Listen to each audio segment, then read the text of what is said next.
My name is Margaret Ann Windsor, Queen Victoria II, legal heir to the British Crown.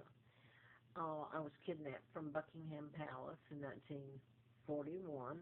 My Uncle George VI, the illegal monarch, he stole the crown from his brother, my father, Edward VIII, who was married legally to my mom, Claudia Ruth O'Keefe Windsor, from Madison, Wisconsin, sister to Georgia O'Keefe, the artist. She was a commoner, and that didn't sit well with some of the Windsors, but also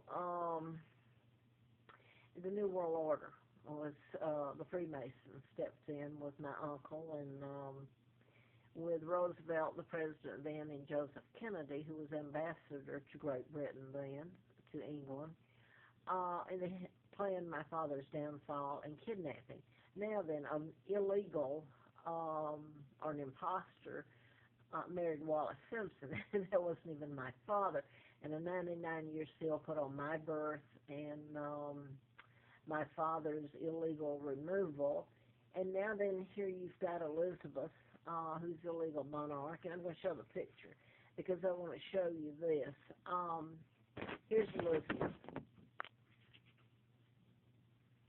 in all her glory, and here's the family here, which include, I might add, this is Duchess Camilla, married to Charles. I'm not calling them prince. They're killers and traitors and should be tried as such. She would be a divorcee, by the way, which they tried to say my father, who married Wallace Simpson, and that was a lie.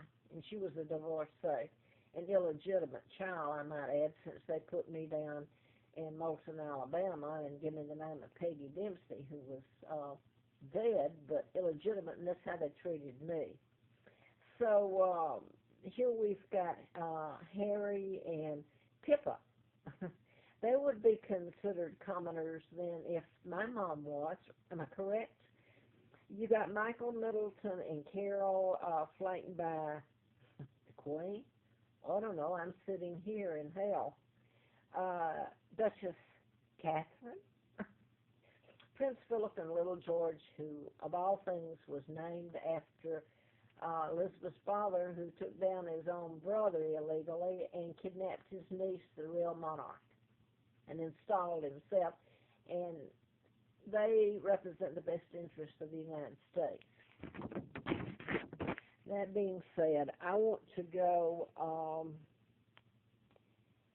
to Jimmy Carter right here. First of all, let me go back to this. One of the things in all of this that's allowed it to happen is people run away from knowledge which doesn't make them happy. They don't like to hear about chips, mind control, programming, especially if it's their own government. Because the United States has lived good off of their false image of being good and going in and helping, when really they've orchestrated the whole thing, responsible for so many murders and overthrow of governments and killing of leaders. And to tell it all would take all that myth away. So they've enjoyed a good life. And by the way, I started telling about chips, and I wrote about mind control back in 77, 78. I started telling it in 70, where you can program people to shoot, kill anyway, run a car into the river and drown, take a plane down, or if it's a pilot, or go to sleep, plow into the ocean or the side of the mountain. So there's not any aspect of a person you can't control. And nowadays you don't even need that. That's a long time ago. And technology has so advanced by now. But that's really it. People won't listen to something they don't want to hear. To say they don't believe in something like that is ridiculous.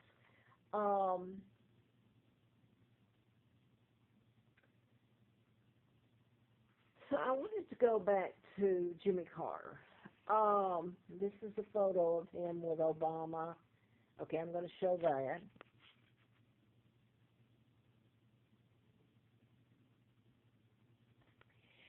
Now then, I want to say that Jimmy Carter knew of my kidnapping and my real identity, and it's my signature, that needs to be on treaties that allowed, which I wouldn't do, of course. That's the whole thing.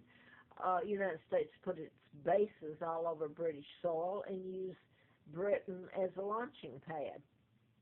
Now that nobody questions um, what's going on in Kenya or South Africa. There's a movie coming out now about Mandela, when this whole thing, Kenya, the Westgate shootings, was orchestrated by the United States. And nobody asked, hey, Britain's when they want Great Britain to die for you and fight, which is ludicrous in itself. You didn't ask why there are no British there that soldiers. It's all Israelis and USA that's gone in there. Well, they're not the good guys. The whole point is they installed Mandela. They took over Kenya. They've taken over everything British and used it to take out the rest of my relatives, whether they have forgotten about me or not, are the same as Elizabeth, and she's illegal, who allowed all this to happen. Norway, Denmark, Sweden are relatives of mine. When Great Britain was taken over illegally, using George VI and Elizabeth, that allowed it to really target those countries and relatives. And whether they wanted it or not, they were hemmed in and the military bases put on their soil. So that's what's been used to have global control by the United States. And they use NATO, illegal treaties that were signed. Jimmy Carter knew all this. He was governor. I lived there, did the book. He was governor, then president. So he appointed Andrew Young, black minister, to the UN ambassador, which he in turn, Reverend Young, in turn used to gather money, support, industry, all kinds of things to help in overthrowing the British government. That's me. And they knew I'm a hostage. They know who I am. And they conspired in the whole thing to cover it up, and the terrorism that happened to me and is still being done to me. And I don't know where my children are who are heirs. I hope they're alive, or I don't think I could live at all. So they've used the UN, which is just another hand representing the U.S. government. So they conspired. You've got Martin Luther King. Andrew Young was with him when he was shot. And you've got mind control that's being used in here in patterns, programming.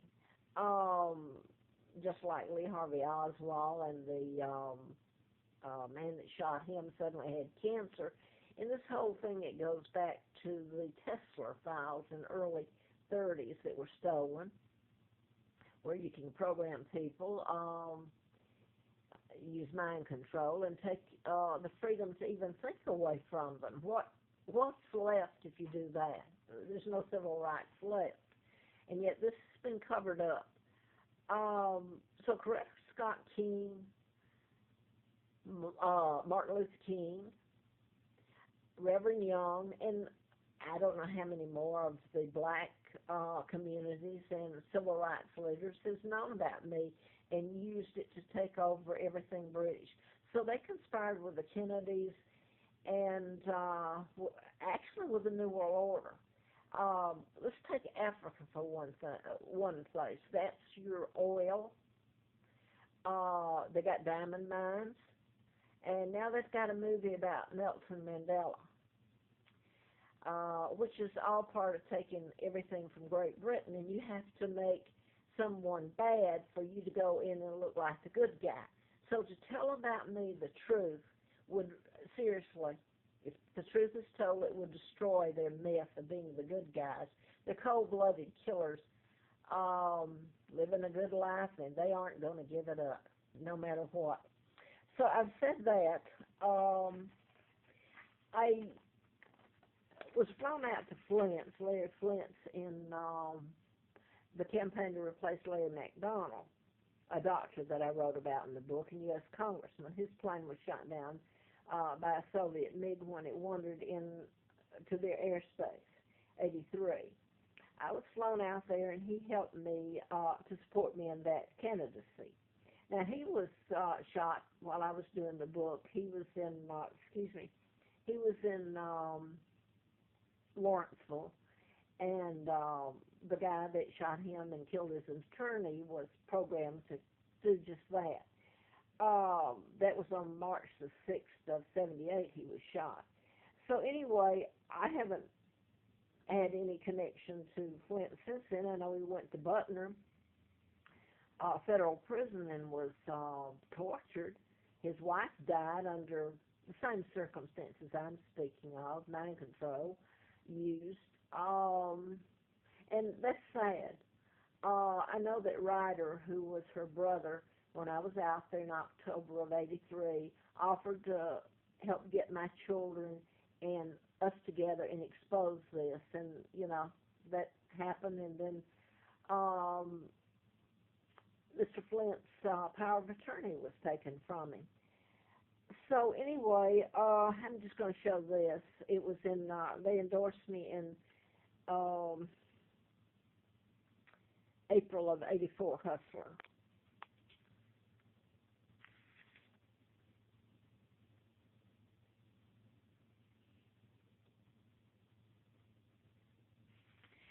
And in that endorsement, he just says that I know who was responsible for his shooting.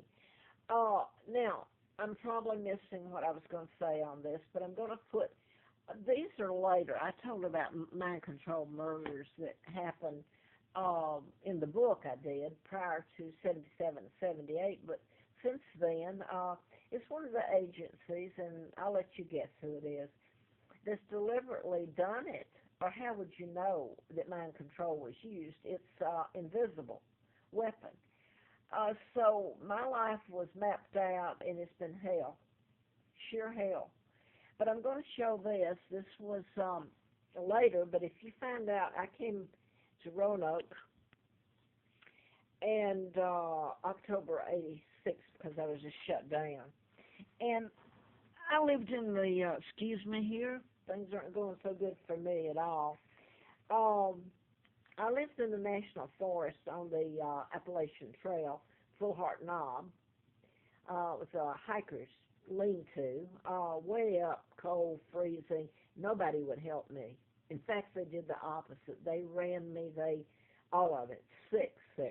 I froze, well, I put this in prior tapes. But it's when they would, the rangers, which is, that under the agriculture, they're the forest rangers, and they're your law enforcement. So I'm just going to show the timing of when they locked me up on several occasions. Coincided with the Waco bombings. Timothy McVeigh, which he's dead now. He was put to death for the Oklahoma City bombing. And he even said that the military put chips up his butt. Here's a picture of him it's implantable biochips. The book was Project Lucid, which is really about the New World Order, which Elizabeth